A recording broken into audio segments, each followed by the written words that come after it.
അല്ലെങ്കിൽ സ്റ്റേജിൽ വെച്ചിട്ട് അതിലൊരു കണ്ടസ്റ്റൻറ്റിനോട് അവതാരകനായ നമ്മുടെ റെമോ ഡിസൂസ ചോദിക്കുന്നുണ്ട്, ഓക്കെ മാഡം നെക്സ്റ്റ് നിങ്ങൾക്ക് എന്താണ് സെലക്ട് ചെയ്യേണ്ടത്.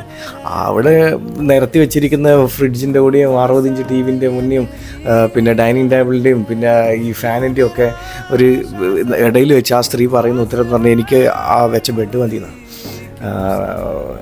ഇത് കേട്ട റെമോ ഡിസൂസ ആയിക്കോട്ടെ, അല്ലെങ്കിൽ ജഡ്ജസിലിരുന്ന നമ്മുടെ മനീഷ കൊയ്രാളി ആയിക്കോട്ടെ, കാണികളൊട്ടാകെ എല്ലാവരും സ്തബ്ധരായിപ്പോയി. അപ്പോൾ എന്തുകൊണ്ട് ഇത് ഇത്രയും സാധനങ്ങൾ വെച്ചിട്ട് നിങ്ങൾക്ക് ഇത് മതിയെന്ന് ചോദിച്ചപ്പോൾ ആ സ്ത്രീ പറഞ്ഞ ഉത്തരം അത്രയേ ഉള്ളൂ, എൻ്റെ ഭർത്താവ് താഴെയാണ് കിടക്കുന്നത്, എന്നെ എൻ്റെ മകനെയും മേലെ ബെഡിൽ സുരക്ഷിതമായിട്ട് കിടത്തുമ്പോൾ സൗകര്യമില്ലാത്തതുകൊണ്ട് ഭർത്താവ് താഴെയാണ് കിടക്കുന്നത്, അതുകൊണ്ട് എനിക്കിപ്പോൾ ഏറ്റവും അത്യാവശ്യമായിട്ട് വേണ്ട സാധനം ആ ബെഡാണ് എന്ന് പറഞ്ഞപ്പോൾ ലൈക്ക് അത് ആ സ്റ്റേജിലുള്ള അല്ലെങ്കിൽ ആരായിക്കോട്ടെ എല്ലാവരും സ്തബ്ധരായിപ്പോയി. Like they don't have any answer.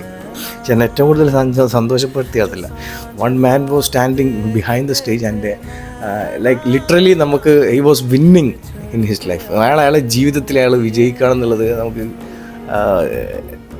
അത് ഭയങ്കര ബ്യൂട്ടിഫുൾ മൊമെൻ്റാണത്. ആ ലിബർട്ടി നമ്മളെല്ലാ ആണുങ്ങളും ഏറ്റെടുക്കുന്നുണ്ട്. നമ്മൾ ജീവിതം നശിച്ചു മാറി എന്നൊക്കെ പറയുന്നുണ്ടെങ്കിലും ഈ ഒരു നമ്മളെ ഇന്നർ സൈഡിലൊരു ലിബർട്ടി ഉണ്ട്. നമ്മളെ ഭാര്യയോട് നമുക്കുള്ള ഒരു സ്നേഹം കല്യാണം കഴിഞ്ഞാൽ നമുക്കുണ്ടാകുന്ന ഒരു സംഭവമുണ്ട്.